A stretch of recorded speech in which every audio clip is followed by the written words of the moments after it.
design using the enhanced ensemble model that is proposed in the framework to introduce a pre-selection stage on evaluating the data set for high confidence level algorithm before working on the ensemble model. So this is part of the abstract that what we want to introduce for this paper. So moving on to the second page on the methodology, here we would like to introduce the enhancement of the ensemble predictive model using any dataset. And in this study, we will also walk through and introduce a detailed algorithm flowchart and also the framework. And this paper target as well to covers the result where we took one sample data set to show how the training and testing of the data set using the algorithm evaluation selection process for the ensemble modeling from the framework itself. Okay, so moving on to the next page, I will have 3 pages which explain the framework of the enhanced ensemble model. So here on the pictorial diagram on my left hand side, the raw data set, as rightfully mentioned, that it can be any data set of 1, 2, 3, 4, and 5.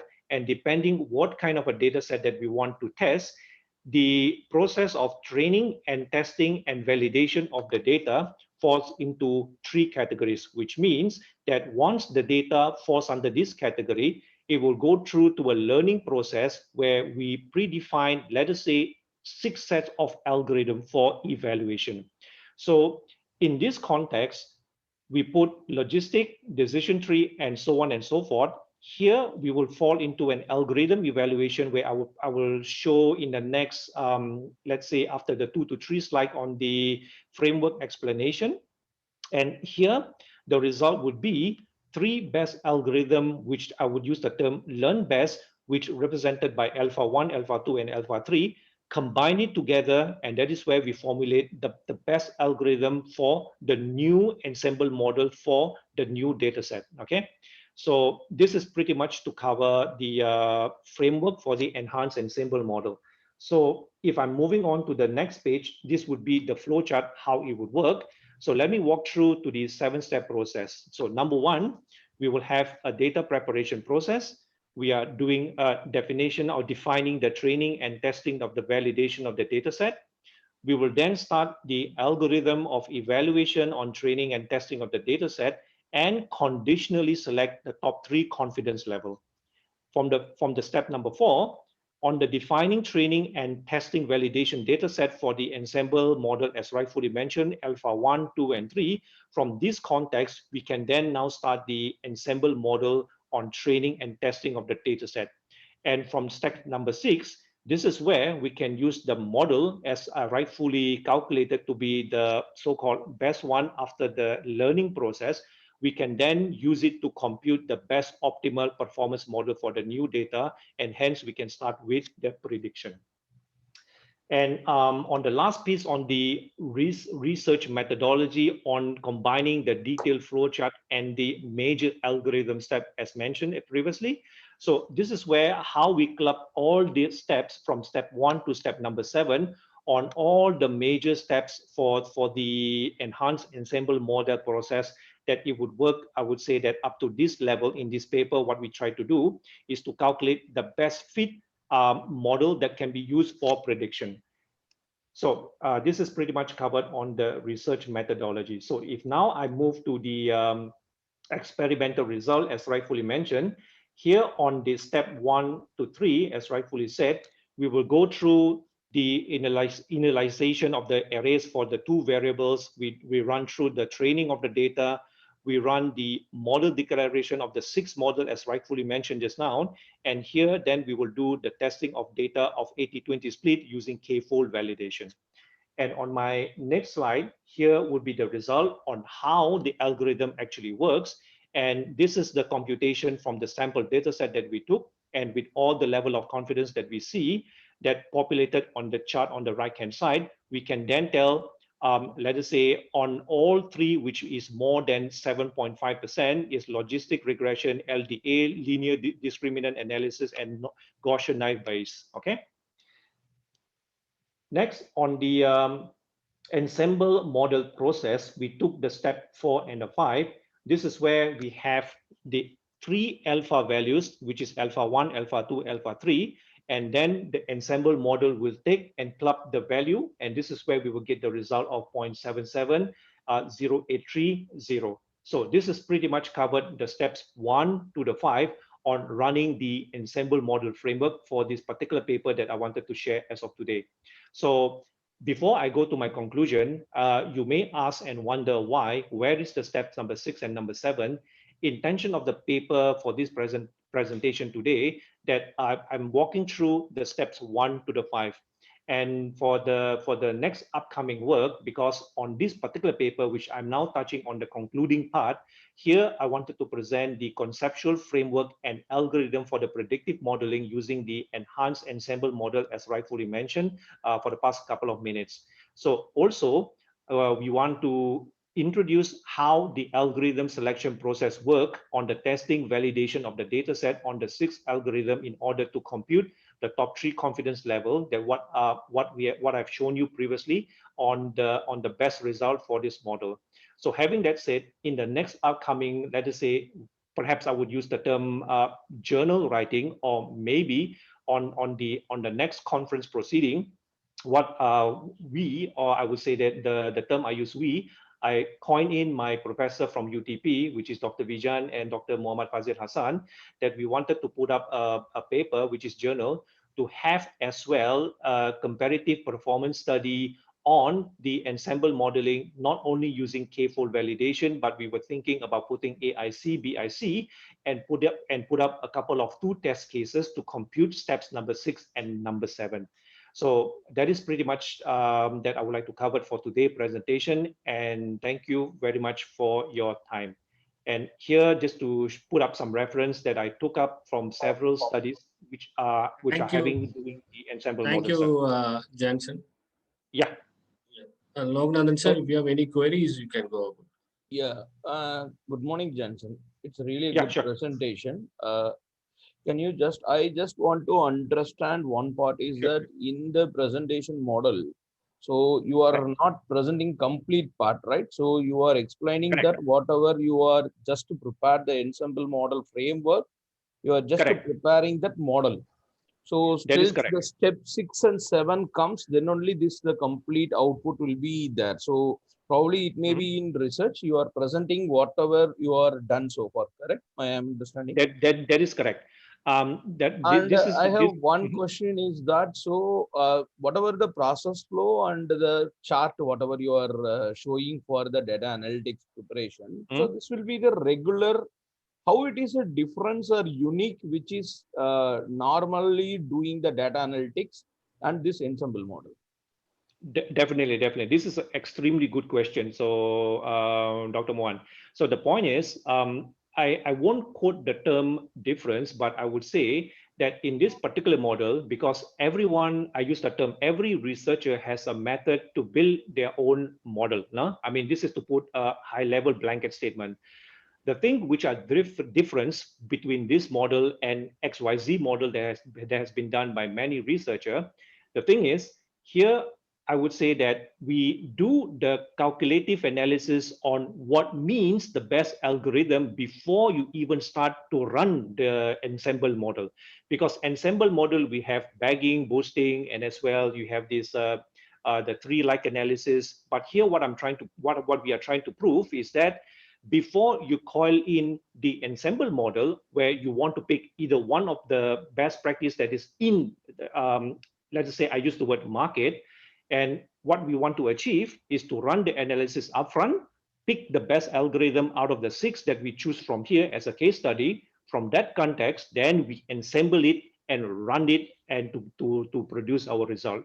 So that is why when you see on the result that shows on 0.77, that is to prove and say empirically that we have run the test, and to say that this is one of the result that is good, that we do an analytic later on.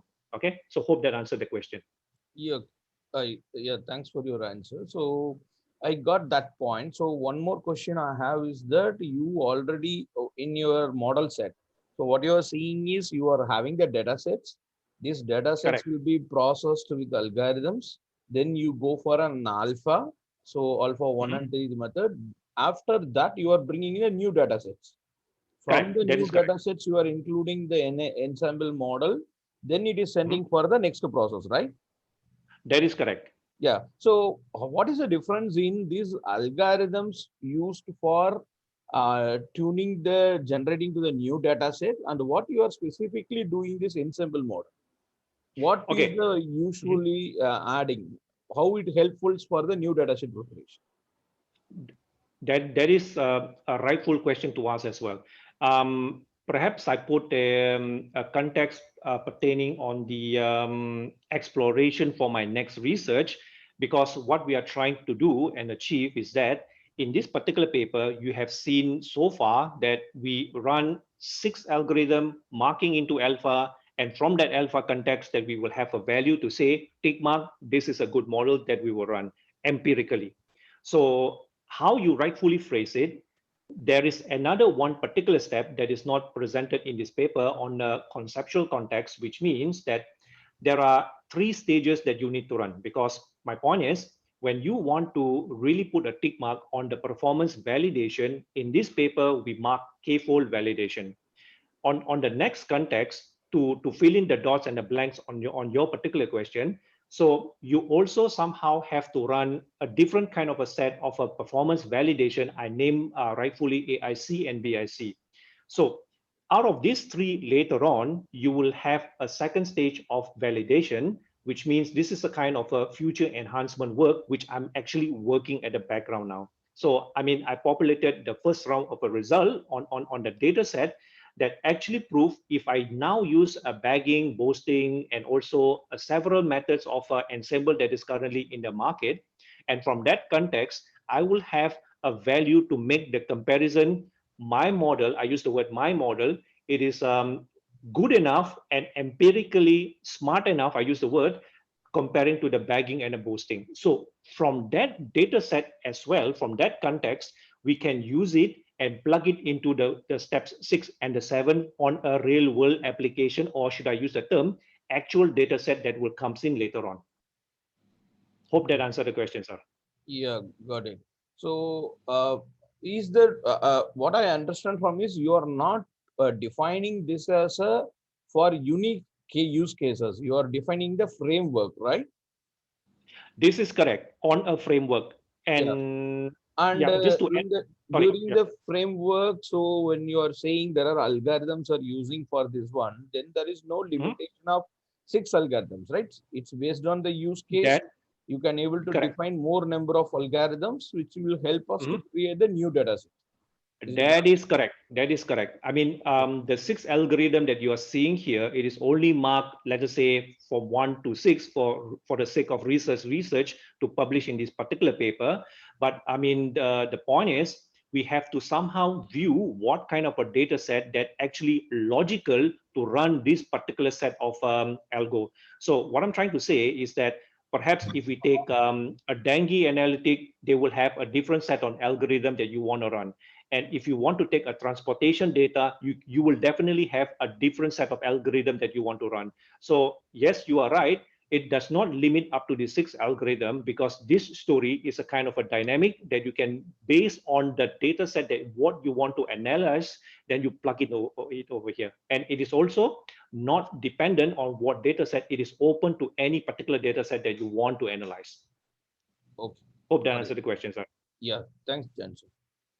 Okay. Thank you, Jansen. Like my suggestion is, if you'd have connected your model with any of the case study and compared the existing and your proposed model, it have been more Correct. understandable. Like people would have got the crux of your idea. Yeah. Definitely, can definitely. Adding to Murali's point is that also you can represent, since it is a framework, right? So instead of making this, you can present a high level block diagram for steps of this plot. So in these cases, there is no limitation of algorithms. So that's based on the use case, exactly what Murali is saying, right? So similarly, That is a good point. Yeah. that will be the given the clear idea in the first slide itself. But anyway, Correct. it's good presentation. Thank you. Okay, thank you, sir. And Thank you. just that, yeah, sorry, just one last note, because the point is, I was thinking together with my prof that to mark a journal paper, so which means that out of all this content, like how we presented, so the thing is, we will also put, let us say, the overall end to end on that particular journal paper where I target to publish in the next 2 to 3 months. Now I'm scratching my head which journal to publish. But anyway, thank you for your time. Thank you. Sir. So the Okay, next thank you, sir. presenter is paper ID 16. Paper ID 16. Yeah, paper ID 16. Yeah, as well. I will present. I will make you as co-host. You can share your presentation. Okay, thank you very much. Yeah, fine.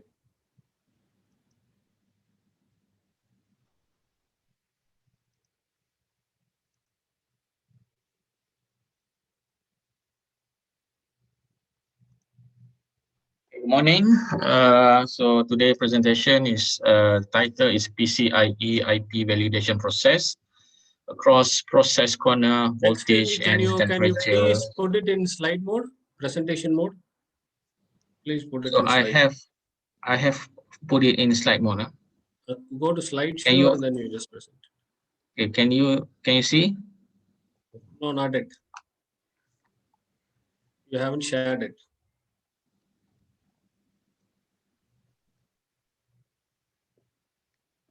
Okay, can you see now?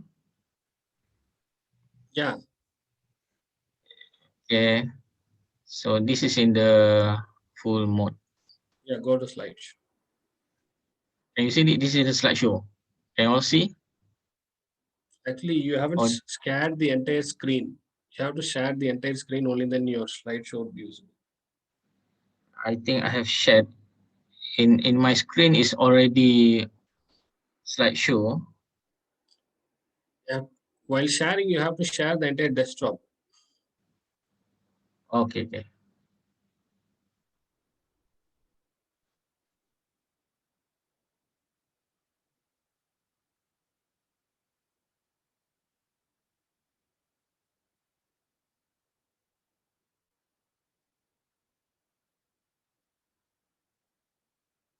So I cannot put it in my computer is still in the slideshow, but in your preview maybe not in the slideshow. Yeah, okay, carry on. You're not able. Okay, so the title is PCIe IP validation process across process corner voltage and temperature conditions. So the outline of the presentation is number one, introduction, project scope, result, and conclusion. So what is IP validation? Where IP validation has become more challenging for FPGA device as it supports high operating speed. So IP or intellectual property validation is to validate the functionality of the IP as to determine the robustness of the device. Post-silicon IP validation for processors encapsulate crucial areas such as the SV, system validation, CV, compatibility validation, and EV for electrical validation. So for PRQ or product release qualification, we have to make a decision based on result obtained from the validation, where the PRQ milestone is to ensure the device is functioning. I suppose your slides are not moving. I suppose your slides, you're stuck in first slide. We are stuck in your first introduction. Yeah, now it has started. Okay. Yeah. This one? Can you see this one? Yeah, now use this mode and do the presentation. Okay. Okay, proceed to the next one. And you see, okay, in the height of advanced technology nowadays, especially in the communication fields, sophisticated military equipment and autonomous driving in automotive industry have driven the needs of advanced semiconductor technology that capable of morphing and perform delicate tasks that can be done by a small yet powerful Intel FPGA chip. So where these demands lead the data transmission consortium to a vital part in high technology, particularly to meet the industry standard and demands. where we have the PCIe, USB, SONET, and UART are among the industrial standard in data transmission interface protocols, where the PCIe IP, which is the high-speed serial interface, were commonly used as an interface for flash storage in industrial application, for example, for server or ultrabook. And for instance, SATA-based interface that can be found in solid-state device in many computer and electronic device has limited capacity of data transfer, where the PCIe technology is most preferable protocol used in communication, as long as the industry will given the higher speed and better throughput. So in this paper or project, we would like to improve the stability of the PCIe protocol link by optimizing the soft logic design in application layer, and next to analyze the performance of the PCIe protocol across PVT variation by using the hypothesis testing method. And scope of the project, where we use a few methodologies by the industry to characterize a link stability of the PCIe link training process, especially on the high-end FPGA device. And next, the project will focus on the link training process of PCIe protocol using Intel FPGA 20 nanometer technology as an endpoint device and Stratix vFPGA 28 nm as a root port device. So in addition, this project will also cover 3 spread that was supported by PCIe based specification revision 3.0, 3 are 2.5 GT, 5 GT, and 8 GT. And all the lane configurations supported by the PCIe protocol were X1, X2, X4, X8 lane were validated during the protocol testing. And also we have 3 process corners involved in this project, where we have the FF, where FF is the fast, FF, SS, and TT transceiver. Okay, where all FF is the fast device, TT for the typical device, and SS is for the slow device. And the voltage variation are covered at minimum and maximum voltage, where it is documented in device specification, where the experimental setup at low temperature -25 and high temperature 100 degrees Celsius are experimented in this research or in this project. And also link stability performance is examined and debugged through signal tap and system console supported by Quartus software.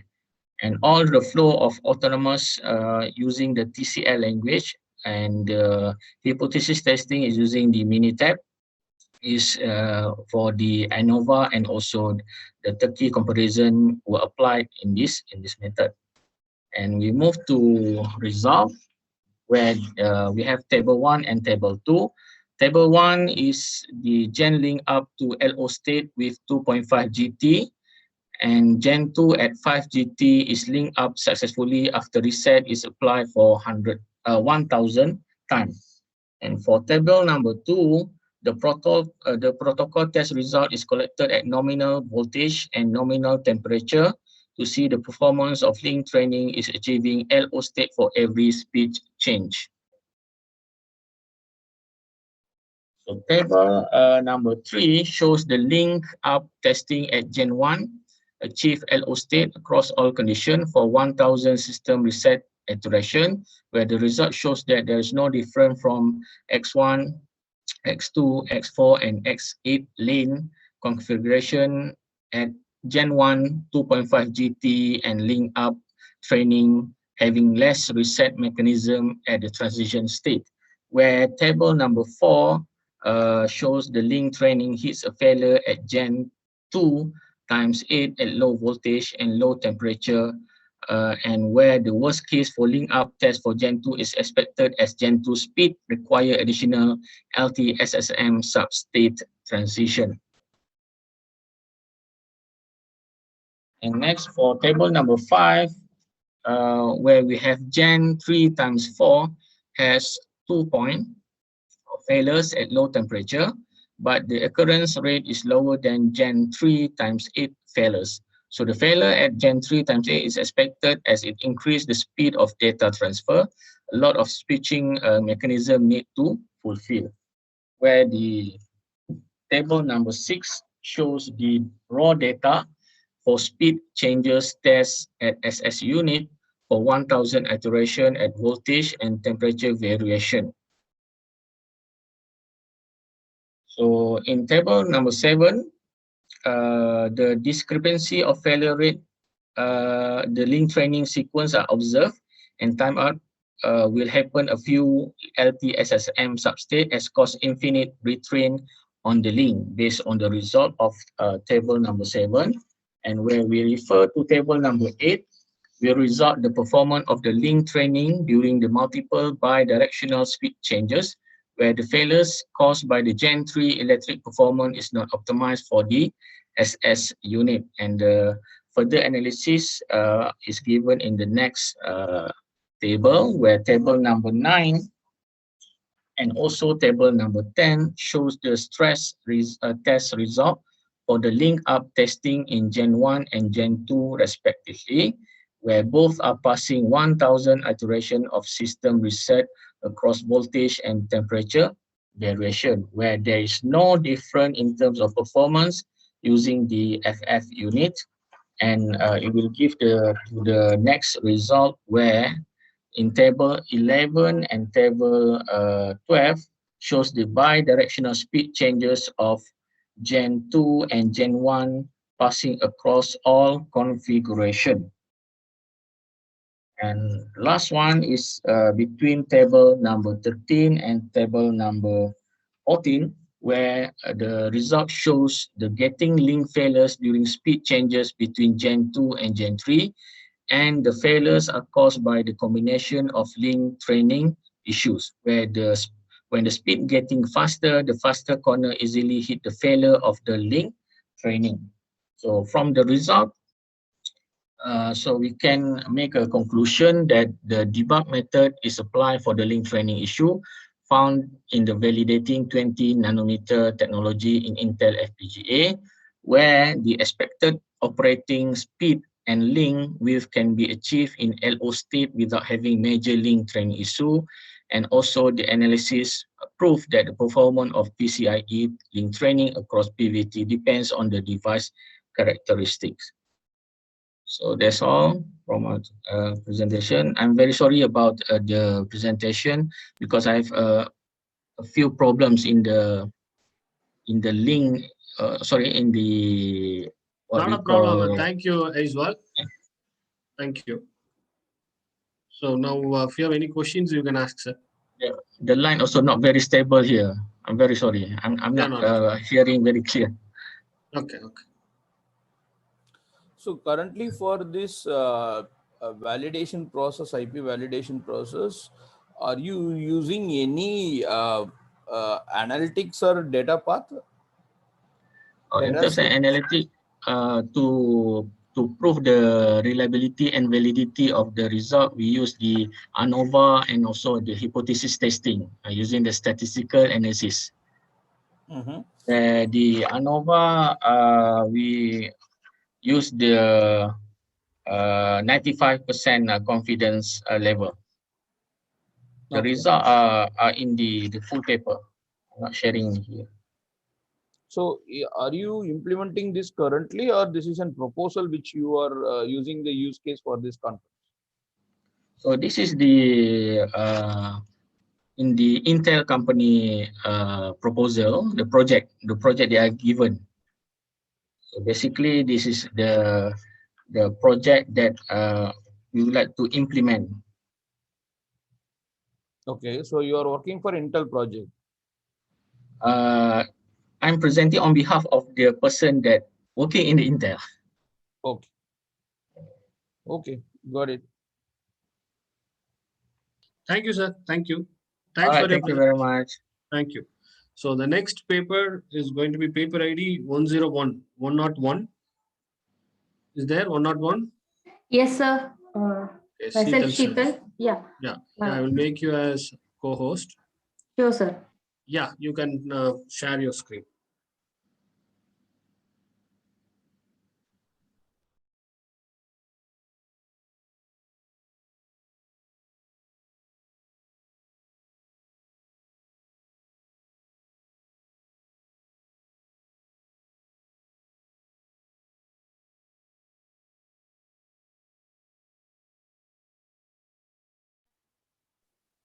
Hello.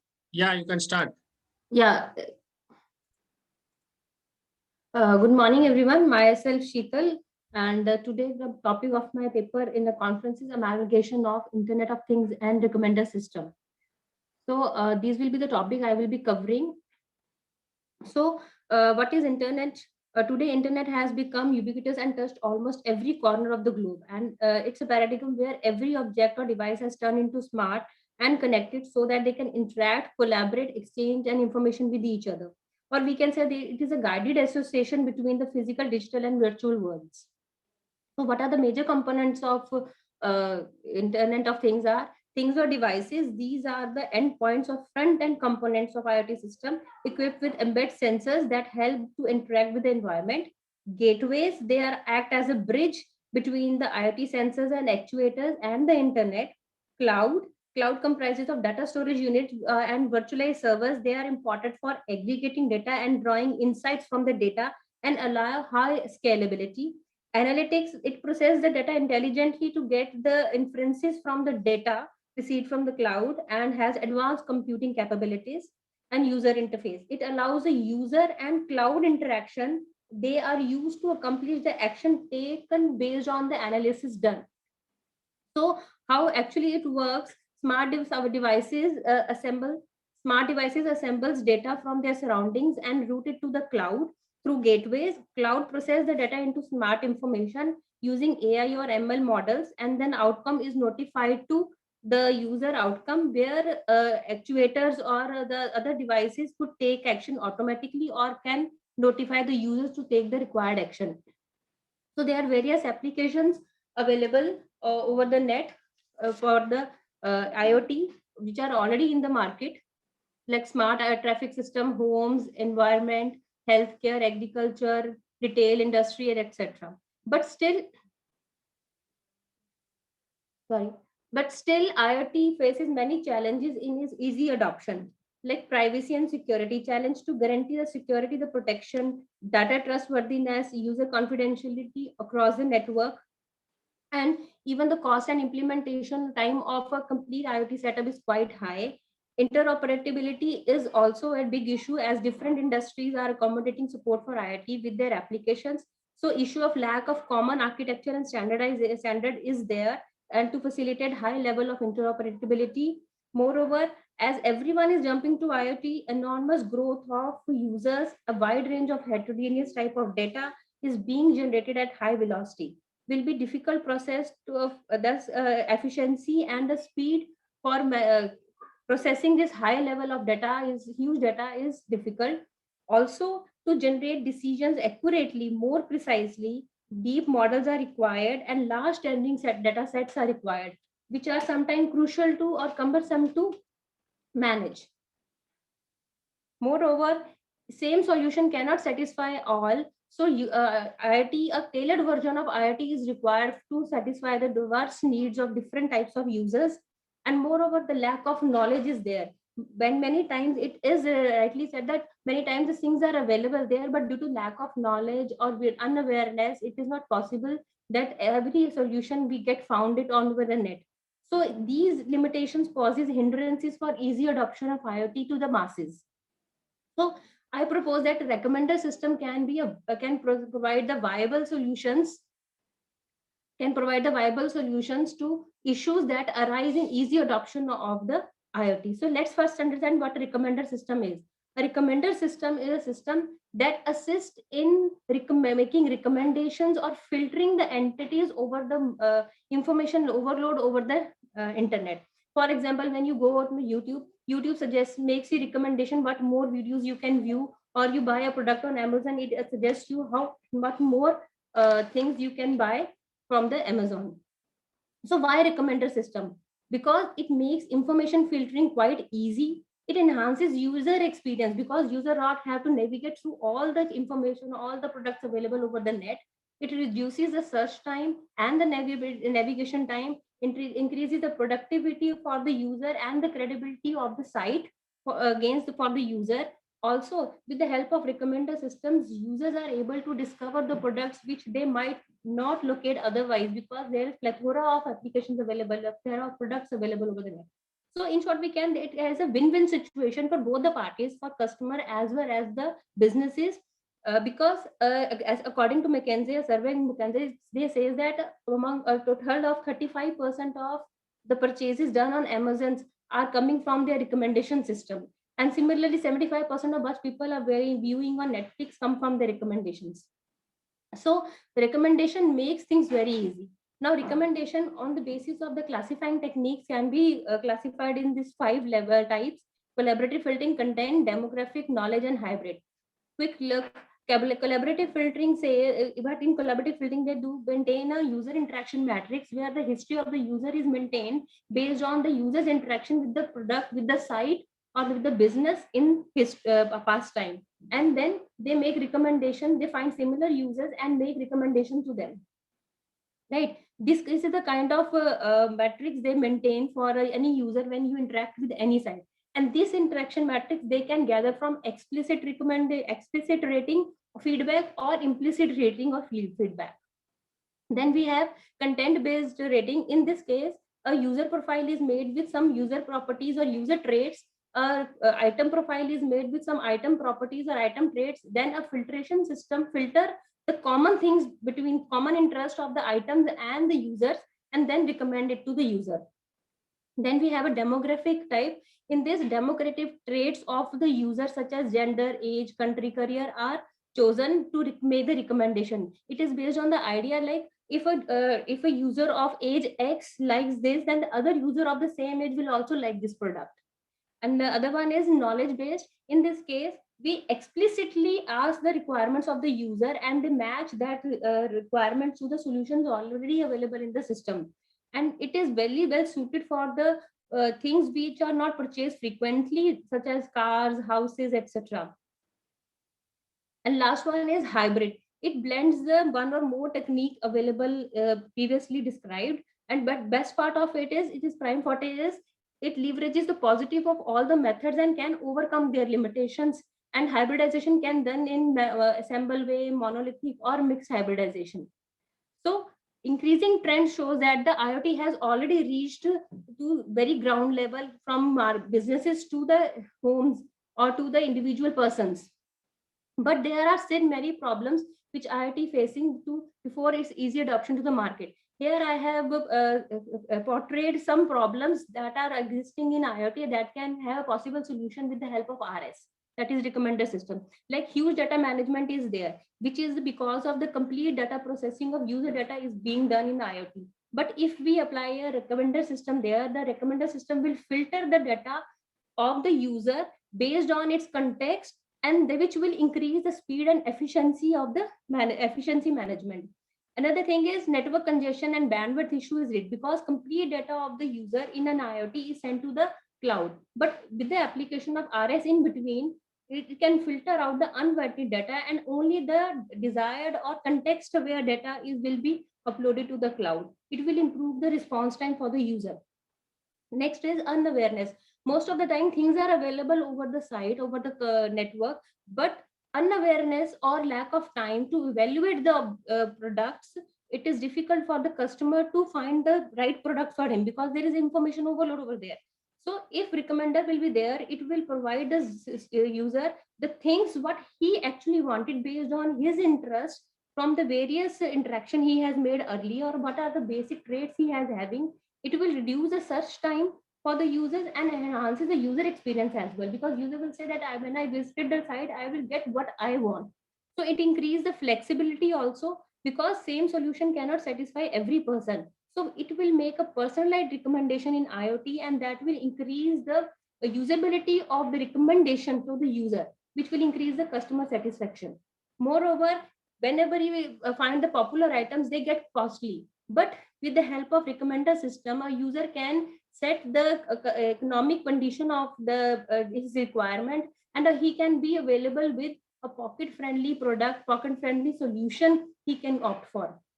And furthermore, all the IoT products are need to be online all the time. But we can, which consumes a lot of battery, right? So we can add a smart recommender over there, which will kind of act as a switcher between the online and offline mode. If it says the user is already opting for an existing solution because it is maintaining a user history interaction, it can switch off the internet and will save the battery life. It will only be online if it needs some information which is not available in the interaction matrix. So these are some benefits which are coming from the recommender system. So here is an example where I have shown the amalgamation of the two technologies. Let's case it's an example where Alex is want to manage her old mother, which is a patient of dementia who lives alone in a house. So what he said, maybe she is trying to make a coffee late at night. So all the IoT devices, maybe a coffee machine or other appliances, can capture the details or a movement of the lady and post it to his son who may be sitting somewhere else. And these data maybe provide the recommendation list to the lady if she just forget the step to make the coffee, or if she is making coffee at the late at night, then recommender system can make recommendations to her that you can better go to sleep. Or if she misses her medicines, or if she's not able to take care of her properly, or if any no movement is there, recommendation list can make her remind what to do the next step, right? So for this purpose, I have done a bibliometric analysis to gather what is the work done on the integration of the two technologies, for which a total of 260 publications based on this integration were analyzed, and 113 out of them were conference papers, 85 were articles, and one book chapter was there. And it is illustrated that advances in intelligent system and computing contributed about 8% of total documents, and Lotus notes on computer science, uh, lecture notes in computer science contributed about 7% of out of 260 articles. And it is also rolled out that about 31.95% of annual growth rate is found on the amalgamation of these two technologies annually till year 2020. And most important, the most trending keywords which have been used as an option for various researchers and the amalgamation of two are the collaborative filtering. That means the IoT is mostly clubbed with the collaborative filtering to make the personalized recommendations, which is also rolled out by the three field plot graph, which says China and India has contributed the most for these two amalgamations in the coming till now. So we can say that in the end, we can say that IoT has high potential to change the lives are lived. But before hiring this future changing technology to a mass scale, there are few challenges that poses hindrances in easy and comfortable adoption of the IoT. So future of IoT can touch new space of innovation, usability, viability, and success with the amalgamation with RS. So RS has a potential to make the adoption of IoT very easy, and all the roadblocks which are coming in the path of the IoT can be removed with the help of the recommender system, with the amalgamation of recommender system. So that's what my presentation is. These are the references I have gone through. Thank you, Sital. Yeah. Any questions, sir? Yeah, Shetal, this is a good presentation and good understanding. So my question to you is that the recommendation systems which is already available in, as you said, Amazon, Netflix, Google and all, right? Yes, sir. So how it can be taken to the general use cases? What is the use case you are given? That is based on his practice with the ML and AL. That is not recommended system, right? So go to the use cases. Yeah, when you start explaining the system, this is not recommendation, right? Sir, it is If you using see the real recommender use list. case, if you see real use case of her grandma, Yes, so sir. whatever the things she needs to do, that already set the priority conditions.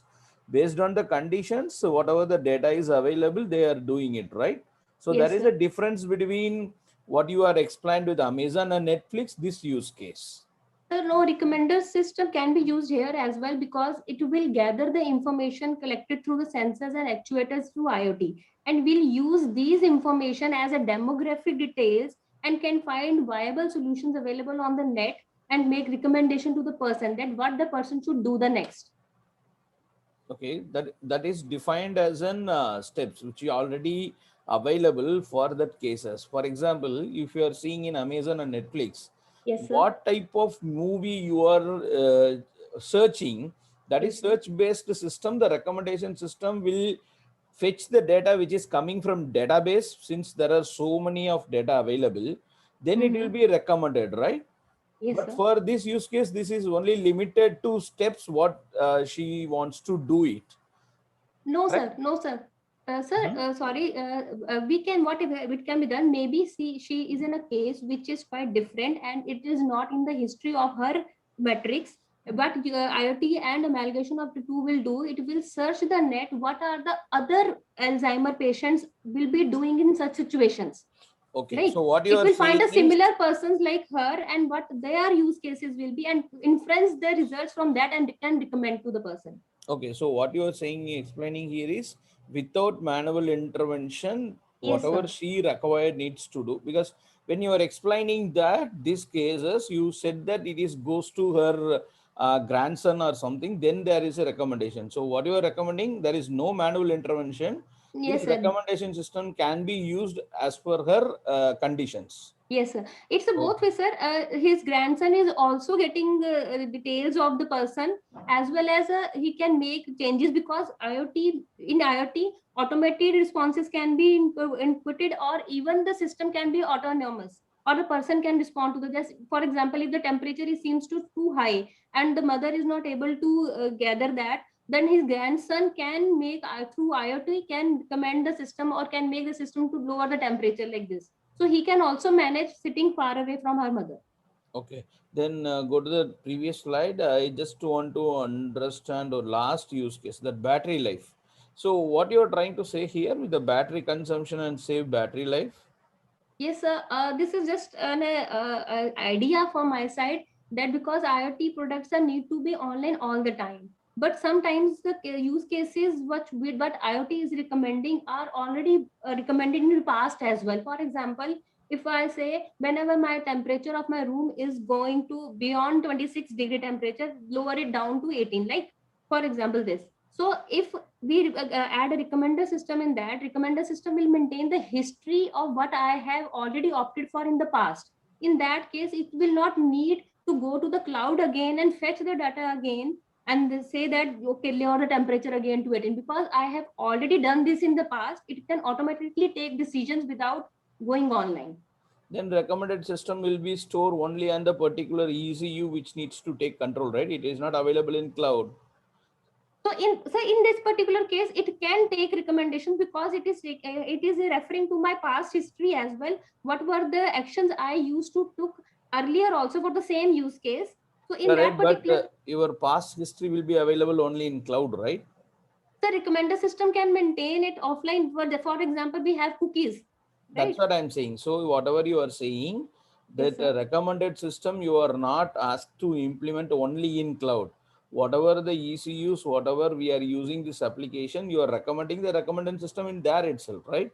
So it can be both ways. It can be on the cloud as well, and same algo can be based on the some quite a few applications can be based on the system as well, like cookies. Okay, got it. Yes, sir. Yes, sir.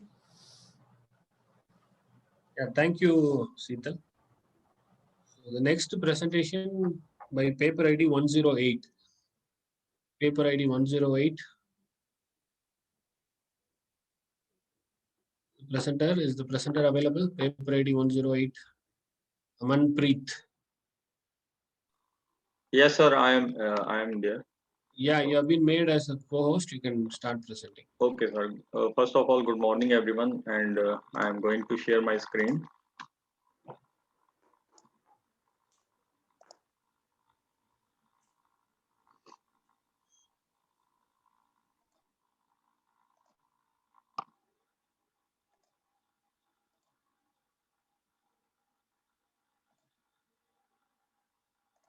I hope a screen is visible. Hello. Yeah, it's visible. You can go ahead. Okay, sir. My name is Amanpreet Singh, and I'm going to present on the topic of reviewing trust issues in cloud computing. And my paper ID is 108. So, first of all, introduction. In the introduction part, the cloud computing is a technique to minimize the use of hardware and software infrastructure digitally for dynamic delivery of services. There are several components of cloud computing models like end user, network, access management system, and infrastructure of application. To provide strong cloud protection, there is a need to protect data from known and unidentified threats across all cloud platforms. The misunderstanding of such behavior leads to the confidentiality issue, which can be explained by the principle of dynamism. So, cloud computing is a way to assess digital services over the internet. Various factors such as low cost, location, device independence are the some of the advantages of cloud computing over traditional cloud system. As Bu explains, the cloud is the computer. So there are many sources using in the different fields of cloud. But apart from all these resources and services provided by the cloud, there are many challenges and issues facing by the society as well as the cloud computing platform, like security, resource allocation, lack of resources, load balancing, governance, compliance, migration, performance, and building a cloud, and the trust issue. Cloud computing is used to limit the cost of application equipments and services and the networks. So another example is the online services, where the operational cost can be eliminated, thereby saving the 30% of the total spending of the organization. Therefore, the cost-effective pay-per-use model may be implemented. Here, trust building is the key component in the cloud. Several factors like licensing, control, and honesty are considering to estimate the trust. One problem with the previous research is that the previous concept of choice involving other is sometimes intermingled with confidence and reciprocity, and there is no explicit single factor derived from the experiment result. Although there is a degree of confidence, or you can say trust, among the social network members, this dependency in certain circumstances may not be adequate. For instance, storage, where customer risk losing, compromising, or corrupting files, while providers risk their own environment by hosting unknown files. The authors have defined the risk using the fuzzy belief concept of addressing uncertain risk property. So this is the introduction, and these are some of the applications which we need to discuss. First of cloud computing applications are endless. From standard software to computer software, any device can run on a cloud computing platform. So here are some of the applications. First one is academic institution. These services provide useful educational programs and communication devices. They are led by, on all on the basis of model of web services that can communicate via Android and Java and clients and Android mobile apps. These cloud-based apps provide better alternatives to school at low cost. And the second one is intrusion detection system. It addresses the security issues related to the security threats and data leakage prevention. Dealing with a malicious attack is one of the biggest security concerns. To counter these attacks, a universal intrusion detection framework is proposed, and this system is being developed on the eCargo platform. Environment, classes, agents, roles, groups, and objects. So the third one is financial performance. Compared to the older solution, businesses don't have to build their own expensive platform. Instead, they can use advanced cloud service. Research has been conducted to determine the economic development of cloud data companies. According to this study, the cost structure and the profitability of the cloud computing companies have improved significantly. And the fourth one is green cloud computing. In this, The goal is to reduce the COT. Basically, according to the Walter J. Cohen in 2013, the energy crisis and the environment are the greatest challenges for the younger generation. The goal is to reduce the CO2 emissions by creating the green cloud company that will play an important role in reducing our carbon footprints. Then the last one, but not the least, is healthcare. The adoption of cloud computing is currently increasing in all sectors, including healthcare offers a new and better ways to solve problem in this area. For example, a cloud computing model provides the exchange of information between the doctors in different countries about critical illness and the reasons for improving the treatment. So these are the applications, and I have studied the various literature survey. So in this, the first one is author Al Jasser and other authors found the title of the paper is a survey on the cloud computing security challenges and trust issues.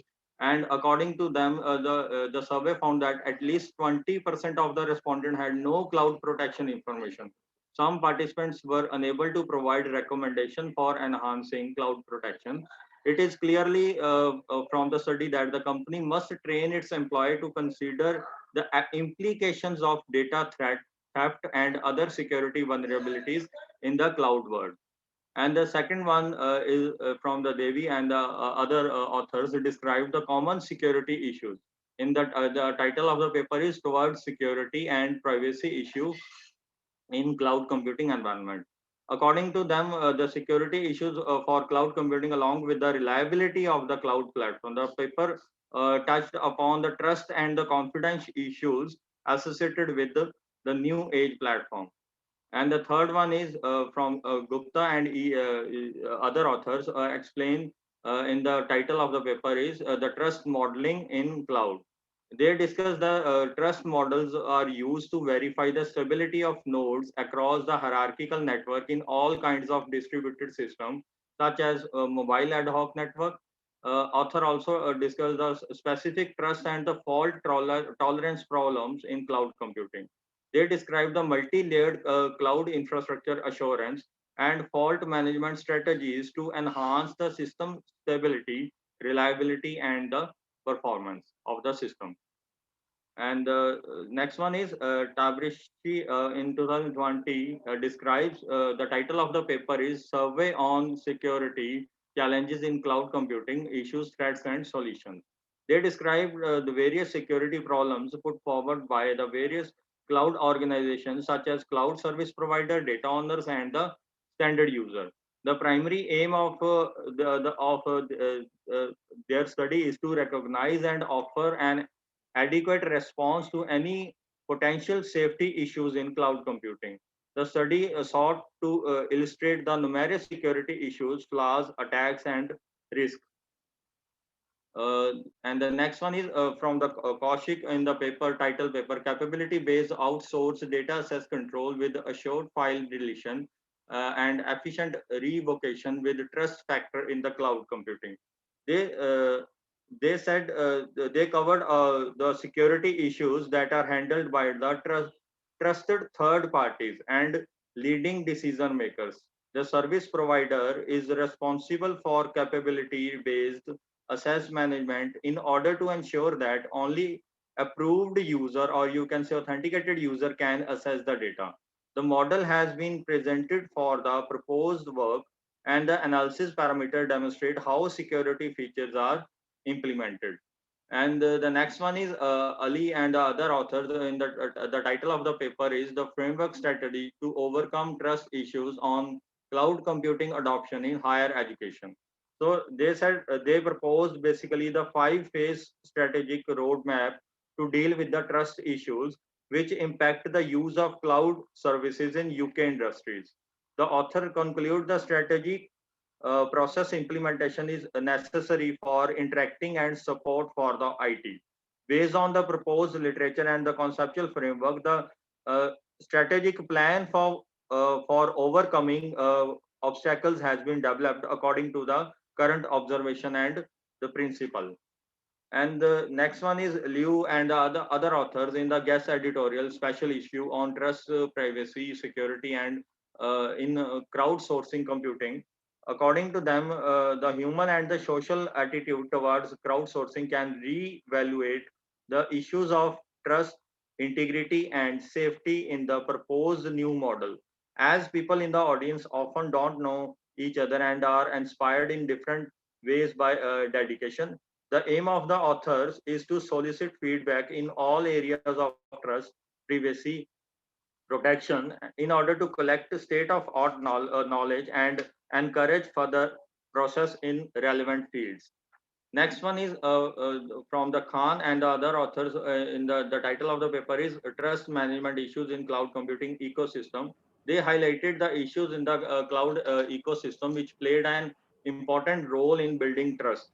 Integrity, security, and trust are the major obstacles in cloud adoption by individuals and organizations in general. So Sorry, they Aman. described the Hello. three key. Hello. Sorry, Aman, to disturb. You have only 2 more minutes for presentation. Can you speed up? Pardon, sir, I am not getting your voice. Your time is going to up. Okay, You okay. can speed up the Okay. presentation. So these are some of the literature review. Then the Ron and the other authors, the trust management framework, they described the new protection parameter called trustability, which tests how confident a device is with a particular vendor of attack. They describe the redundancy is the strong instrument to improve the sustainability in the cloud computing. And the next one is you add and other author presented the social trust reward Aman, program for Aman, allocating. Yes, sir. yeah, your time is running out. Like you Okay, have okay. only papers, Okay, right? these Come to are after conclusion. that. These are the tools and technologies applied in the existing cloud system. The first one is Cloud SIM. It is a platform where for modeling the effectiveness of the delivery policy for in the free repeatable environment provided by the cloud developers. Second one is Cloud Analyst. Third one is Green Cloud Computing, ICANN Cloud.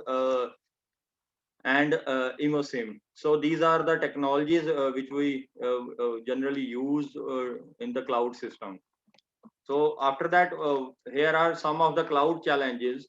There are various cloud challenges we are facing nowadays. Some of the challenges are performance, managing cloud spend, managing multiple clouds, building a private cloud, compliance, governance, lack of resources, security.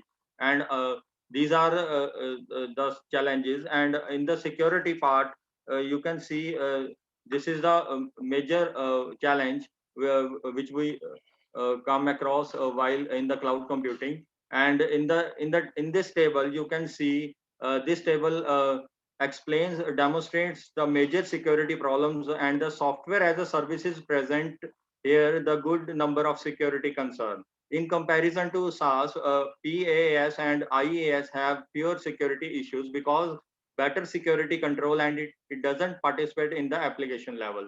So in that also the table one shows the providers are primarily responsible for ensuring the safety of the service.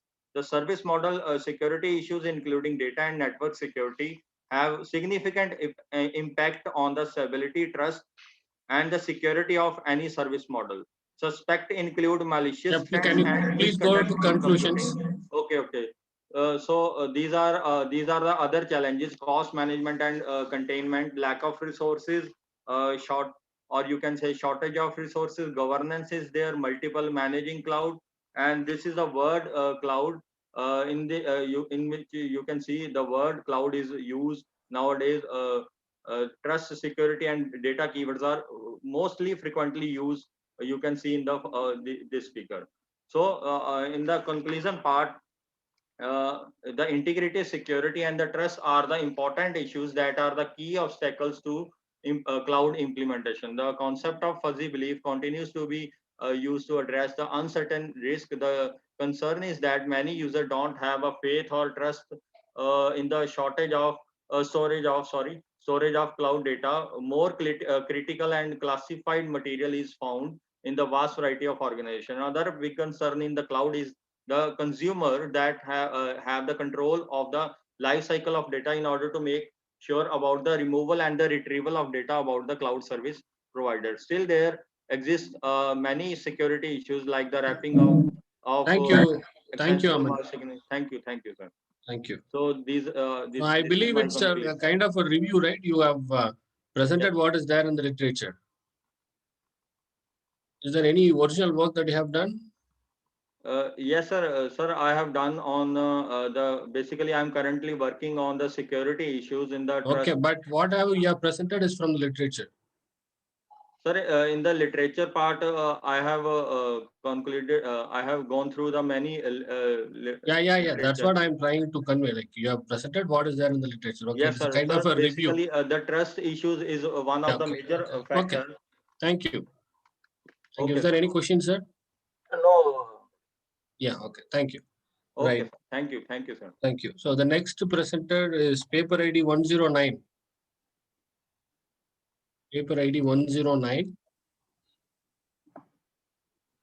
Is paper ID 109 available?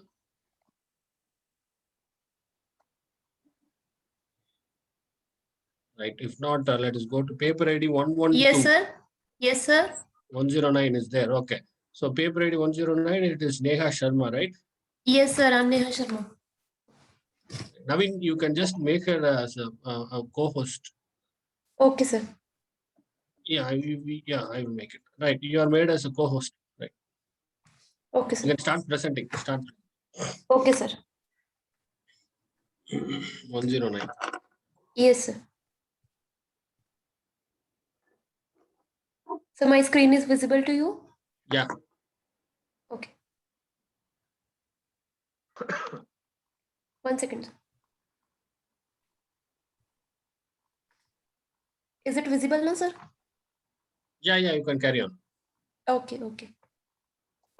Good morning, everyone. My name is Neha Sharma, and today I'm going to present a paper entitled A Comprehensive Study on Offline Signature Verification. And this work has been done under the guidance of Dr. Shefali Gupta and Mr. Puneet Mehta. So, this is the outline which I will cover in my presentation. So, first of all, I will start with signature. What is a signature?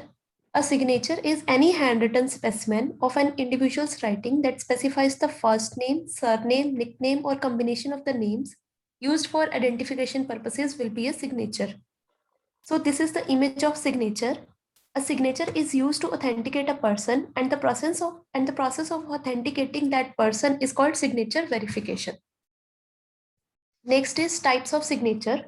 So basically we have two types of signatures, online signature and offline signature. In online signature, a digital tablet and a digital pen is used, and in offline signature, a simple paper and pen is used. Depending on these two types, signature verification system is of two types.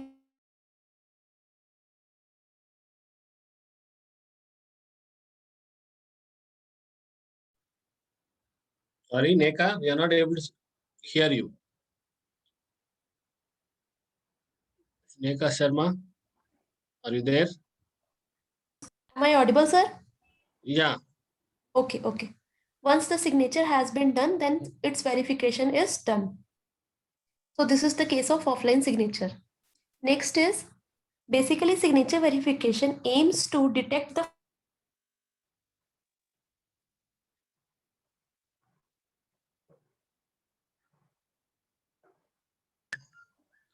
Again, your voice is not audible. Your voice is not audible. now, sir? Yeah, now it's Okay, sir. Okay, sir. Sir, maybe some network issue. So we have three types of forgery: random forgery, simple forgery, and skilled forgery. In random forgery, the forger has no access of user's name and his signature. He uses his own signature. And next is simple forgery. In simple forgery, the forger knows the person's name but not his signature. In skilled forgery, the person knows the name of user and his signature, and he has well practiced how to imitate the signature. So it is harder to detect as it looks exactly same as the genuine signature. Next is stages of signature verification. So this figure shows the stages of signature verification. First of all, signature images are required, dataset is generated, and then some pre-processing is done on this data. After that, this data is divided into training and testing. And then some steps such as pre-processing, feature extraction, and classification are done on the signature images. And then image is classified as genuine image or forged image. Pre-processing steps can be background elimination, noise removal, binarizing, convert to grayscale, thinning, etc. And features can be aspect ratio, pure width, pure height, and horizontal projection, vertical projection. Classification, for after extracting the features, it has been classified by using some classifiers. The classifiers can be SVM, hidden Markov model, artificial neural network, etc. Next is approaches for signature verification. The signature verification model can be of two types, writer dependent and writer independent. In writer dependent model, a single model is trained for every user and is responsible for authenticating that person.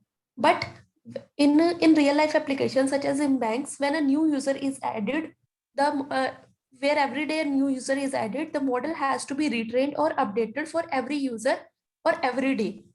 So an alternative solution is writer independent model. In writer independent model, a single model is trained for all the users. So there is no need to update the model or retrain the model when a new user is added. Another categorization of signature verification models is engineering-based approach and deep learning-based approach. In engineering-based approach, input image is acquired. After that, features are extracted, and then classification is done, such as like in figure shows, car or not the car. In deep learning approach, input image is acquired, and then feature extraction plus classification are done automatically. There is no manual interruption, and then output is, and then we get the output. So in engineering-based approach, handcrafted features or hand-designed features are used. But in deep learning, we only put signature images and we take the output, whether the image is genuine or not. These are some performance parameters on which the signature verification can be evaluated. Signature verification system can be evaluated. These are false acceptance rate, false rejection rate, accuracy, equal error rate, average error rate. These are some performance parameters. Next, here are publicly available data sets for the offline signature verification. The table shows the dataset name such as MCYT, CEDAR, UTSIG, GPDS 160, GPDS 960, etc. And then number of user each dataset have, then number of genuine signature per user, number of forged signature per user, and then total number of images in the dataset. The motivation behind this work is the handwritten signature is a particular biometric form that is used to identify an individual. Signature authentication is primarily concerned with the areas of banking for financial transactions, passports, and many other legal documents where there are many possibilities of fraud. There are intrapersonal and interpersonal variations in the signature. So it is a difficult job to accurately distinguish genuine and forged signatures. So there is a need for a system that can accurately classify between genuine and forged signatures. So this is the literature review which I have done for the signature verification. Signature verification has been started in 1960. After that, many techniques have been applied on the signatures, on the signature verification to correctly identify genuine and forged signatures. This include many handcrafted features, deep learning features, but till now,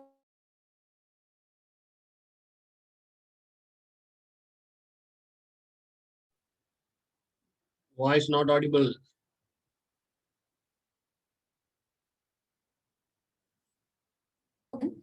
global SVM and user SVM and user dependent SVM means they uses SVM in the two ways. Hello? Yeah, you can go to conclusions. Okay. They in 2011 they use SVM. After that, SVM pixel matching technique, SVM 1 class, CNN, VGG16, Siemens neural network, Inception V1 and V3, shallow CNN, and Siemens network. These are used. Then, but there is some research gap. Literature reveals that most researchers consider the random forgery, while skilled forgery is not considered much. As can be seen from the literature, that accuracy of GPT's synthetic dataset is less as compared to other dataset. It needs to be improved. Most of work has been done using basic CNN model to increase the system performance, and advanced CNN model can be used. So there is some problem. Problem is signature is used in a wide variety of applications such as bank, credit card, many other. But there is a need for a system that can accurately verify these signatures. This will be the methodology which can be followed. Next is conclusion. So from the whole literature review or from the whole survey, I conclude that signature verification plays a very, very important role in biometric authentication. Researches in this line already have been started in 1960, and since then many different techniques have been applied by the researchers, such as handcrafted feature extractors and deep learning techniques. Deep learning techniques have emerged out as one of the most prominent technology because it provides advanced features such as automatic feature extraction and classification. Deep learning techniques applied in the literature till now are CNN, shallow CNN, deep CNN, transfer learning techniques, and explainable deep learning. Although this much work has been done for this task, but still there is a scope for improvement in the performance parameters like accuracy. Most of the work has been done on the random forgeries and small scale database. So there is a scope of work for skilled forgeries which are harder to detect because it looks exactly same as the genuine signature. Till now, accuracy of GPT's synthetic dataset is 86.47, which can be further improved by applying a better CNN-based model. Thank you, Neha. Thank you, sir. Any questions, sir? This whatever you are presented is on the study, which are the papers you are taken from digital signatures, right? Yes, sir. Did you tried anything on these algorithms or how it is working exactly on the deep learning methodologies? Yes, sir, I am working on it, and this is the review paper. I have done review of all the papers, and I am working on it. In future, I will present any research paper. Now, what is the new thing you are working, since this is already available in Kaizen today? Since you said there is Yes, sir. accuracy. Yes, sir. How Yes, much sir. percentage of accuracy you are trying to achieve, and what is the uniqueness you are adding for your project? Yes, sir. Sir, I will try to implement a better CNN model. I will include transfer learning techniques or any other technique which can improve the accuracy. I will implement a better CNN model that can increase the accuracy. Or do you have a target or how much percentage you can able to achieve the improvement accuracy? Sir, till now accuracy is 86.47. I'm trying to increase it. No, what is how much percentage? Any target? Sir, my target is 90. Okay. Okay. Yes. Yes, sir. Thank you, Neha. Thank you. So the Thank next you so paper much, is sir. paper ID 112. Paper ID 112. Paper ID 112. Anyone available for the paper ID 112? Hello, am I audible, sir? Yeah, a little louder. I'm audible, sir. Yeah, you can share your screen.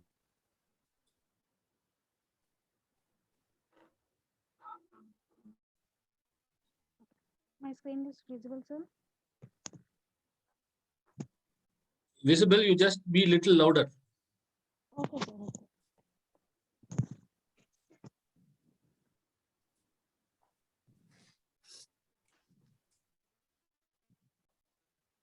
Okay. Good morning, everyone. Today my topic is comprehensive study of recommender system for Internet of Things.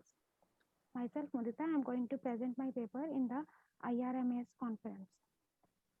So starting with Internet of Things. Internet of Things is basically Little louder. We are not able to hear anything.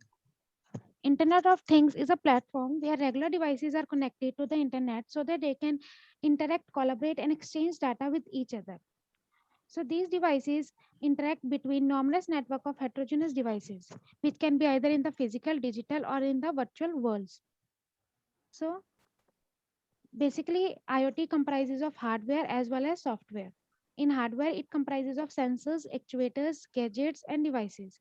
And in software, it needs connectivity infrastructure as a service platform, hardware platforms, and some software extensions. IoT architecture, it includes three layers basically: application layer, network layer, and perception layer. In perception layer, it includes devices, RFID tags, cameras, and all the physical devices which can be connected. In network layers, it contains networks like 2G, 3G networks, Zigbee, Bluetooth, Wi-Fi. All the connectivity devices are placed in network layer. In application layer, there are many applications of IoT such as smart office, smart homes, smart environment, smart business. Everywhere it can be implemented. So moving towards the recommender system. Recommender system provides the best assistant for selecting the most relevant technique for an IoT application.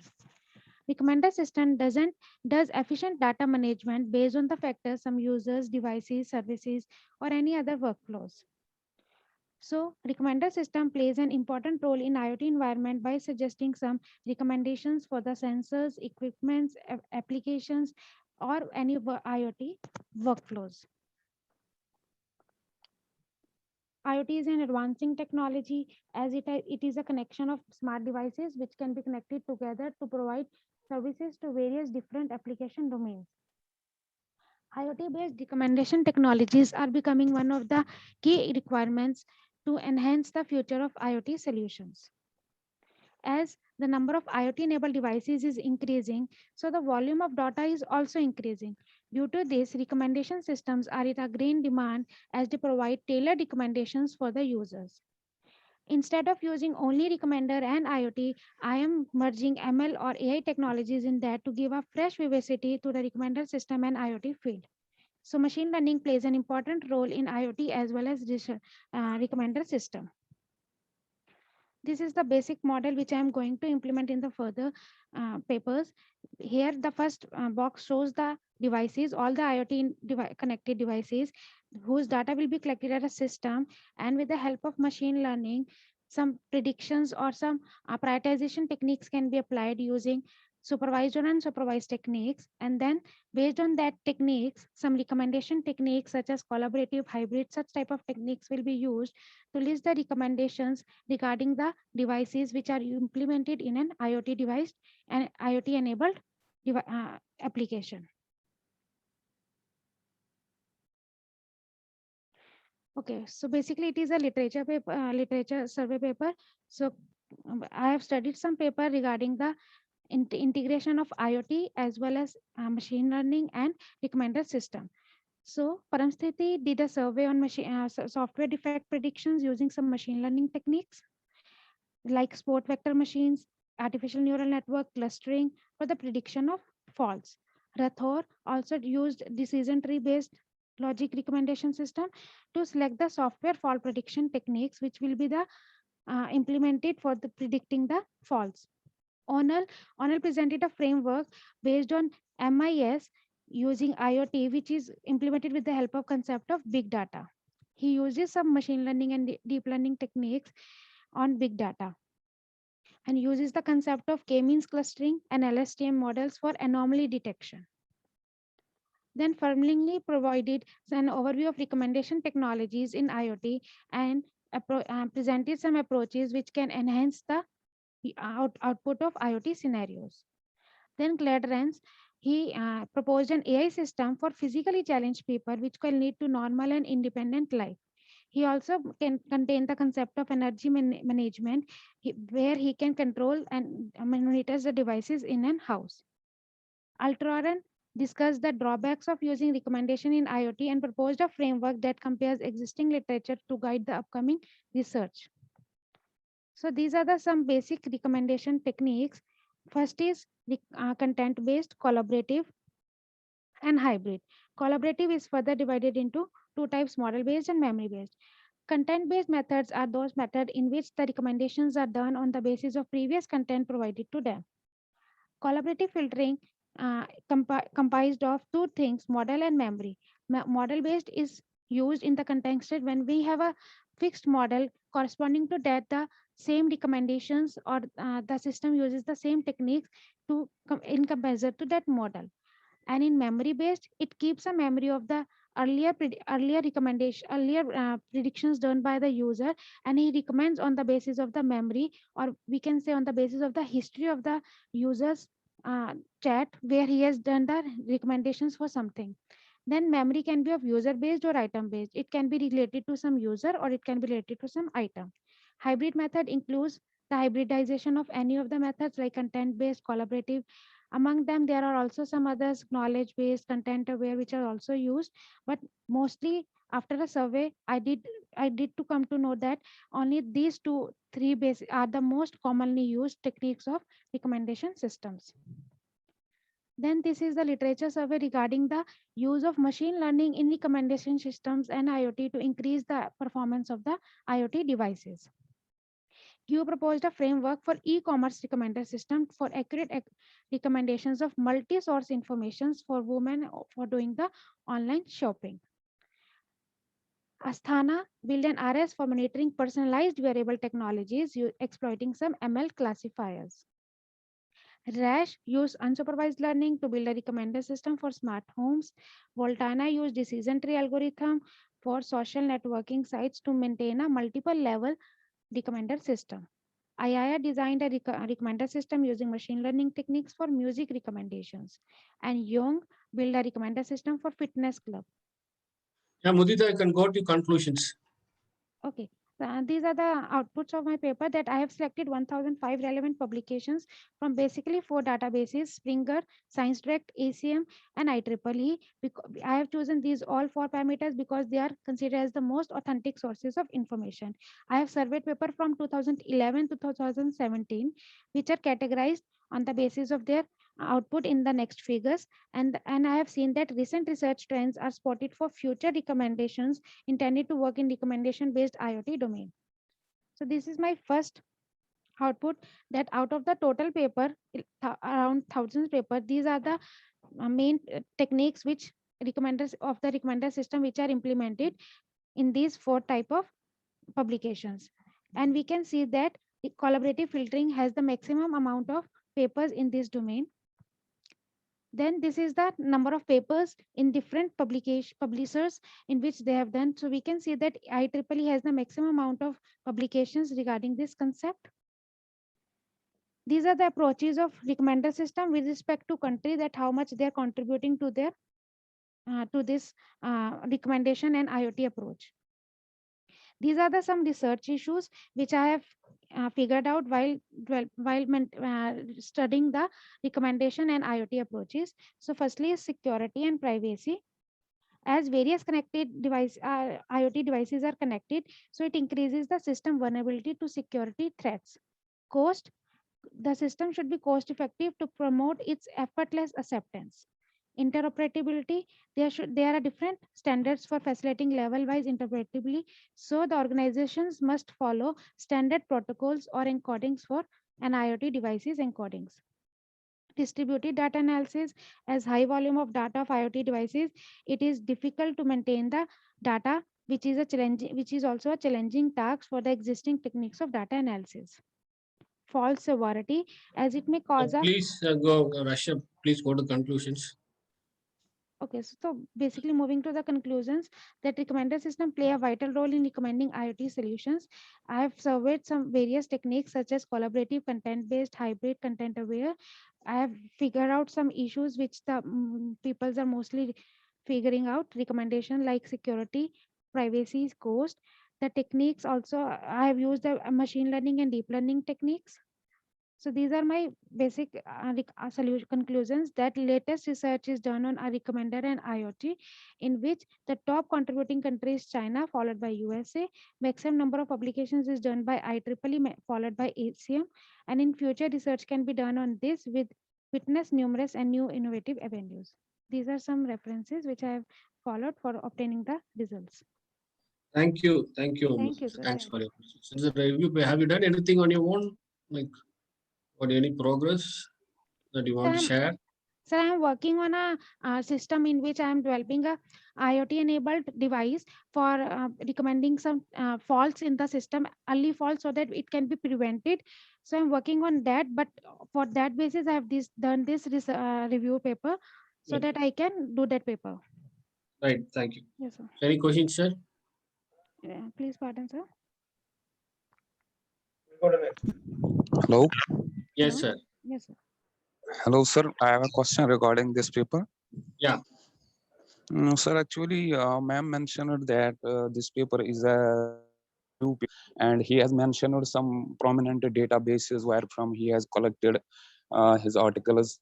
But I do not find there any systematic literature review process has been adopted in this paper. Just like B. Katzenham mentioned in his book Software Engineering and How to Make Systematic Literature Reviews in Computer Science and Engineering. So also there are some other prominent databases like MDPI, where from we can collect more papers, and also validation is not done on this review paper. So we cannot say maybe it is a complete review paper, or we cannot validate our results on the basis of this review paper. Okay, fine. Thanks for your suggestions.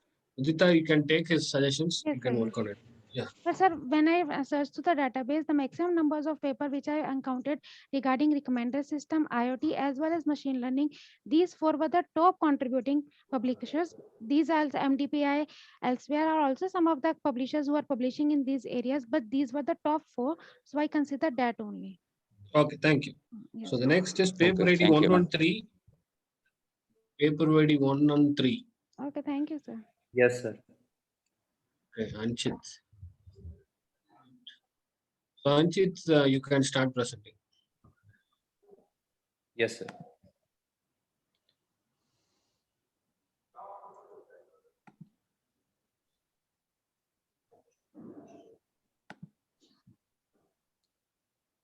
Is my screen visible? Yeah. Okay. So I am in present mode right now. Can you all see it? Yes, yes. Okay, great. Good morning, everyone. I am Anchit. Since it's a review, just to concentrate on the findings of your review. Okay, sir. Good morning, everyone. I am Anchit from Chitkara University, Punjab. Today, I am going to present my research paper on a systematic review on HStream programming. Before diving in this topic, let us first get to know about software engineering. Software engineering is defined as a process of analyzing user requirements and then designing, building, and testing software applications which will satisfy those requirements.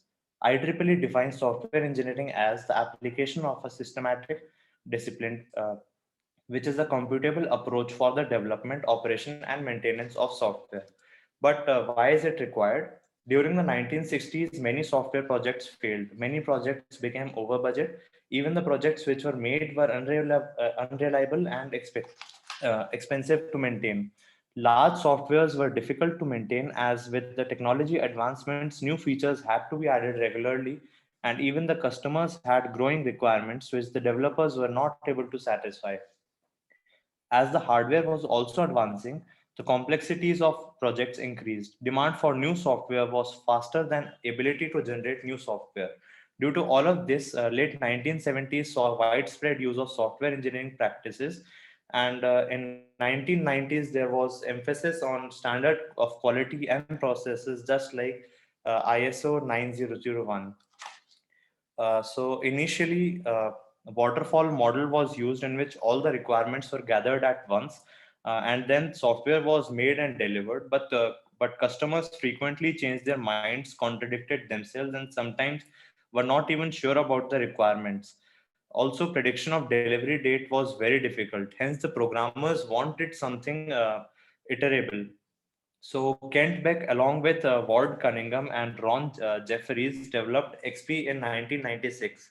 Though NASA practiced test-first approach in 1960s to speed up the process, but XP was not developed until 1996. It was in 1999 that XP was refined a lot when Kent Beck wrote his book. So extreme programming is an agile methodology which is intended to improve software quality and adjust to changing requirements of customers with help of an iterative process. It advocates frequent releases and short development cycles. It also makes the lives of programmers very easy, as customers are actively involved, so they don't have to prepare a lot of documentation.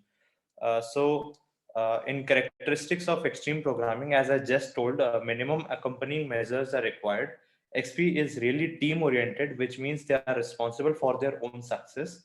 They are self-organizing and cross-functional. XP is usually practiced in small teams, usually less than 20 members.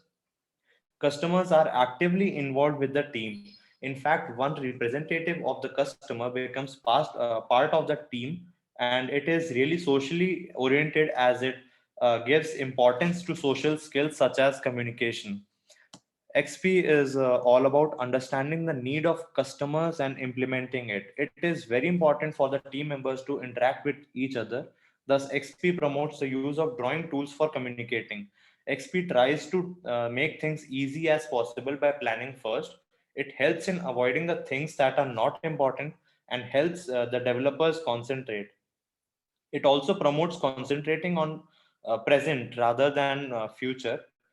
Constant feedback from previous works can help them identify their areas of improvement, and it also helps in making the design simpler. If a developer is working on something and it doesn't work, previous principles should be kept in mind so that team is not hurt. And all the members respect each other and accept feedback for the success of the project. Now that we know XP values, let's talk about XP core practices. Customer satisfaction is really important for the XP. Recommends having an on-site customer so that there is no communication gap and there is also uh, no time wasted, as all the questions would be answered immediately and making assumptions could be avoided. For customer satisfaction, XP also recommends small releases to completely understand the customer requirements. Also, testing would be really easy. XP also takes various measures to maintain software quality, such as metaphor, by which I mean asking what are they trying to achieve. For improving software quality, XP promotes testing the product continuously. Simple design can also help in improving the software quality, as it will reduce the chances of the developers getting confused. Refactoring is really important as softwares get outdated with time. Code should not only be easy to understand but also flexible to be changed with the upcoming requirements. XP promotes pair programming in which one person codes and the other watches, but not just watch. It gives him time to think and provide solutions. It is like two brains solving a problem. For project management, XP suggests that we plan ahead. It suggests that we plan out the scope and priority of the project, the date and the release estimates, and the process and consequences. XP promotes sustainable development. Working 40 hours a week will definitely lead to degradation in work quality of a human. Even if the progress is slow, it should be steady. The product is responsibility of all the team members, not just the boss or the leader. Everyone has equal right to change anything. The XP promotes that coding standards should be followed so that anyone can easily understand the code, and developers should run their code several times a day so that there is always an executable program ready. The basic workflow in extreme programming is: first the product is planned, then it is designed. After that, coding is done, and regular testing is also done. If there is some addition to that product, again this process is followed. So next comes distributed extreme programming. So it may not be possible to practice XP sometimes due to unavoidable factors such as this pandemic, distance, or unavailability of proper transport. XP can still be practiced, though the practitioners may face various challenges such as making effective communication, having proper infrastructure, or availability due to time zone difference. All of this can be easily taken care of with the upcoming technology, as something new is coming up every day. If proper communication is taken care of, it can have a lot of benefits, as cost for infrastructure is saved, and also time, as there is no need to travel. XP is really a helpful software engineering practice which makes the teams really productive. Though it is only for small teams, it can also be applied to large and complex teams just by tailoring it a little. Extreme programming tends to understate upfront design, as it insists that everything is evolving. Yet for complex projects, designing beforehand is acknowledged to be crucial, as it lessens the development period. Just like XP in large and complex projects also, short releases are preferred. The only difference is that unlike XP here, no estimated date can be fixed or guessed.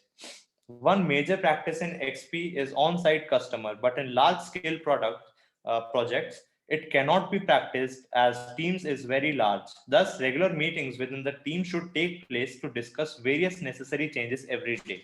Pair programming is a good practice, but is Please, not Rishabh. always. Please, Rishabh. Okay, sir. I'll come to drawbacks and then conclusion. So the drawbacks of extreme programmings are like other software engineering practices. XP also have some drawbacks. Extreme programming centers around code. The design is the main USP of any software or application. So this could go way against the customer's wishes. If design is not par with the requirements, implementing XP restricts the scope of projects. The reason behind this is that XP works well when team members meet in person. Documentation reduces the reoccurrence of errors. In XP, continuous changes could not be documented well. Hence, tracking unforeseen failures is difficult and risk is often quite high. Meeting with fixed deadlines and high pressure may result in errors while coding. So in conclusion, extreme programming is really time efficient. It is a lightweight software development method which is based on principles of ingenious interaction, feedback, and strength. Gained extensive popularity because we needed fast-paced software development, software engineering practices, and developers wanted something iterative. And also inculcating extreme programming principles in companies creates a motivating and compelling atmosphere within and between the teams. Thank you. Thank you. Thank you for sticking to the timeline. Thank you. Welcome, sir. Any questions, sir? Yes. Are you able to hear me? Yes, sir. Yeah, I have a question here. So when you start explaining this extreme programming, you said it is a part of agile methodology. But in the Voice is Sorry, breaking, sir. Your voice is Voice really... is breaking. Are you able to hear me now? Yes, sir. Yes, sir. Oh, yeah. So when you start explaining this extreme programming, you are explained about the agile methodology. But nowhere in your presentation, you are not detailing about anything on the agile methodology, and whatever you are saying practices which you followed for the programming, that is a general. What is the difference between agile and this extreme programming methodology practices? Yes, sir. Where it comes this agile? So what do you mean by agile? Sir, extreme programming is also agile methodology. Correct. So how it is justified that extreme programming gives added advantages? Because whatever you are saying, the drawbacks, that has to be solved. That is where the agile comes. The Scrum will help us to solve that problem. Design has to be correct on that first phase itself. But you are saying extreme programming, there is a difference, right? Yes, and sir. whatever the practice you are explaining in front, that is not comes in part of agile.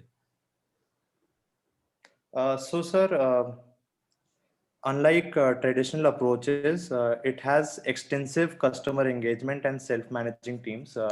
Like No, in but agile, you are explaining about the programming standards, right? So where it comes customer part? sir, we take requirements from the customers like side by side, implement and do short releases so that we can understand the requirements of customers completely. Yeah, that is correct. But what you are trying to explaining is a systematic review on extreme programming. So Yes, sir. understanding is that requirement is already there. So you are going to explain about what is the benefit or systematic review for programming, right? That's where this agile come into picture. But during your extreme programming methodologies in the presentation, I could not see any agile process or Scrum process. Sir, extreme programming is a software engineering practice like Scrum and Agile. So, sir, like Agile and Scrum are different. Like we can, just like we practice Scrum and Agile, we can practice extreme programming. Like maybe I skipped a couple of slides here. Like I skipped content to stick to timeline. That's why this confusion is arising, I think. If you want, I can cover up these points. No, that is fine. So I could see the practices, whatever you are mentioning here, and the methodology, this is look like the same. I think you still need to go to little more on that one for software development practices, because as an industry experts, we are using Agile and Scrum. So that will give the design correction in then and there itself. So whatever the drawbacks you are showing in the last, right, that will not occur when you are following a proper methodology of Agile and Scrum. So on the lack of documentations, no, there is no possibility of coming for that.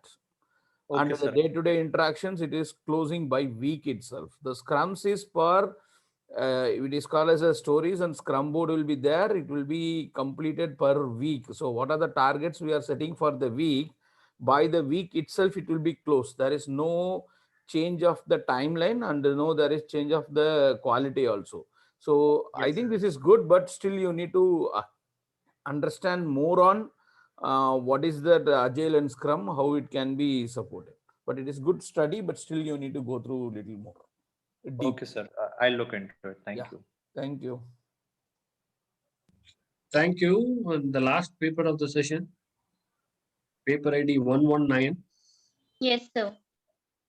Okay, so you have been made as a co-host. You can share your presentation. Sure, sir.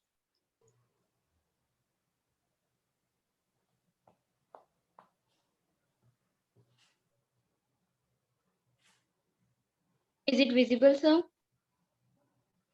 Yeah, go ahead. Good morning, everyone. This is Mamta Nanda from Chitkara University with paper ID 119. So I'm going to present my presentation on meta-heuristic algorithm for resource allocation in cloud. These are the content of my presentation, which I'm going to explain further. So cloud computing is the on-demand availability of computer system resources, especially data storage and computing power, without direct active management by the user. The term is generally used to describe data centers available to many users over the internet. Cloud computing is a paradigm that allows ubiquitous, demanding approach to a shared pool of optimized computing resources, such as servers, applications, storage, networks, and services that can be quickly and easily delivered and displayed. So this is the figure which represents resource allocation in cloud. The resource pool needs to be supervised expertly to reduce energy costs and provide end user support services in the form of negotiated quality of service developed in the form of service level agreement. To manage the resource requirement of number of user, providers of cloud markets such as Flexient, Microsoft, Amazon, Google, etc. created high number of data centers. These data centers have a variety of sources, and each resource is tied to its own power consumption. Apart from many benefits, cloud data centers also suffer from a large amount of power consumption. In addition, allocation of resources approach is used to ensure that all applications requirements are satisfactorily met. For all these purposes, allocation of resource in cloud computing environment is one of the major challenges. So my objective is in this paper, the emergence of cloud computing with the different resource allocation strategies have been discussed by using various parameters such as utilization, customer satisfaction, price, reliability, demand, efficiency, power generation, resource utilizations, and last but most important aspect of cloud is quality of service. So the standard resource allocation methods are not enough for cloud as they are depend on virtualization mechanism with distributed environment. The outcome is not guaranteed to be correctly generated by approaches. In the cloud computing, it is better to discover a more efficient solution, but in short term, so meta-heuristic algorithms based meta-heuristic methods have proven to attain ideal solution within sensitivity period of time for such issues. So meta-heuristic is a higher level procedure or heuristic designed to find, generate, or select a heuristic that may provide a sufficiently good solution to an optimization problem. There are numerous outstanding and significant meta-heuristic algorithms in the section of cloud computing environment for the management of resources. I have listed these all meta-heuristic approaches in next table, that is this. So these are some meta-heuristic approaches from 1975 to 2019. So in this table, I have mentioned the name of the algorithm introduced by, and the year when it has been introduced. Like there is a various, I have mentioned here around 33 algorithms and their year and who it has introduced. So next, after a thorough analysis of meta-heuristic approaches presented to allocate resources in cloud, it can be seen that the prospects for meta-heuristic methods work better. Meta-heuristic approaches act both on the behalf of cloud operator and the cloud provider. From the perspective of the cloud user, cost, response time, the mix span, and execution time are important, which are used as important parameter for the provision of services to the cloud computing. Another important aspect of cloud provider is that the workload. Use and power consumption play an important role. So many meta-heuristic techniques have been used to provide the solution to serious problems such as right allocation of resources, energy aware allocation of resources, virtual machine allocation, reduction in energy consumption, dynamic resource allocation, power efficient resource allocation, cloud job scheduling, efficient resource allocation, and these capabilities are used in unique simulation tools such as CloudSim, JMetal, GridSim, Java, MATLAB, and provide the closest solution for allocation of resources in the cloud computing. So here I have in this table, I have taken some algorithms from previous table and done analysis on them, like how it will be helpful in resource allocation in cloud computing. So the first algorithm here, that is teaching learning based optimization. The problem was service request scheduling, and the achievement by using this algorithm is performance enhancement and reduction of delay. So the next is gravitational search algorithm. The problem was allocate resources to task on virtual machine, and it has achieved less mean flow time and make span and more load balancing. Next is ant colony optimization, and the problem was optimal resource allocation, and the solution and the achievement is cost optimization, quality of services, time and load balancing of tool. Next, we have ant colony optimization again, and the problem it has found dynamically resource allocation, and achievement was reduced response time and enhanced performance. Next algorithm again, ant colony optimization, it has found again the same achievement, that is enhanced performance, and the problem was efficient resource allocation. Next, we have particle swarm optimization. So the problem was cloud computing resource allocation, and it has achieved enhanced effectiveness and better search speed. So that ant colony optimization, it has found this achievement by using the simulation tool GridSim and CloudSim. Next, we have particle swarm optimization. You can go to your findings. Sure, sir. So this is the analysis which I have found by going through the various approaches. And next I have the conclusion. So in conclusion, this study have reviewed meta-heuristic algorithms to allocate resources in cloud, which will help in the following outcomes. Meta-heuristic algorithms are proficient at achieving much higher performance, reduction in the cost, reduction in the time, improve utilization of resources, improve energy efficiency while resource allocation in cloud. And in future, other meta-heuristic algorithms which we have not reviewed in this paper can be used for the resource allocation in cloud. That's it. That's the references of my paper. Thank you. Thank you. So that's it. Yeah, Sir. Yeah, I have one question here. So these algorithms you are used for the resource allocation, right? So do you have an Yes, sir. checked with, are you worked on it, or it's only from paper you are analyzed? Sir, it's just I have reviewed the papers and I have found the findings from them only. Okay, did you able to understand what is the VM allocations? Virtual machine allocations. So how it can Yes. be? Okay, so Sorry. Go to conclusion part. I just have one question that Yes, sir. you are saying it is reduction in cost, reduction in time. So are you able to understand how it can be possible by allocating the resources? Allocating the resources, sir, like by using optimization techniques, that is meta heuristic optimizations. That is We fine. can optimize the time. Yes, sir. No, what I'm saying is in paper, whatever you are reviewed is fine. Are you really able to understand how it exactly can be achieved? Sir, I have just I have gone through the detailed explanation, like on some of the algorithms, that is ant colony optimization, particle swarm optimization, but not all the algorithms. I have gone through the detailing in only 2 of the algorithms, and from that I have understand how they are performing, how they are working. Like I have gone through all the aspects of these 2 algorithms, but I have not gone through all of the algorithms.